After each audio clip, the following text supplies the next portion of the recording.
Au Soudan, la crainte d'exactions massives contre les civils après la prise d'El Fasher par les forces de soutien rapide ce 26 octobre s'amplifie. Ces paramilitaires, qui encerclent cette ville clé depuis 1 an et demi, contrôlent désormais l'ensemble du Darfour, une région couvrant le tiers du Soudan. Les forces conjointes, alliées de l'armée, ont accusé les FSR d'avoir exécuté plus de 2000 civils désarmés depuis la prise de la ville ce dimanche. Elles affirment que la plupart des victimes sont des femmes, des enfants et des personnes âgées. Ce 28 octobre, le Haut Commissariat aux réfugiés de l'ONU a fait état de rapports d'exécutions atroces et s'inquiète d'une escalade de violences brutales.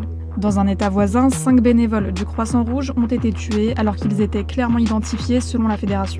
La guerre, qui a éclaté en 2023 entre les paramilitaires et l'armée, a tué des dizaines de milliers de personnes, en a déraciné des millions d'autres et plongé le pays dans ce que l'ONU décrit comme la pire crise humanitaire au monde. Face au flux d'images violentes qui circulent sur les réseaux sociaux, la branche politique des FSR a annoncé la formation d'un comité pour vérifier l'authenticité des allégations et des vidéos en affirmant que beaucoup étaient des montages de l'armée et de ses alliés.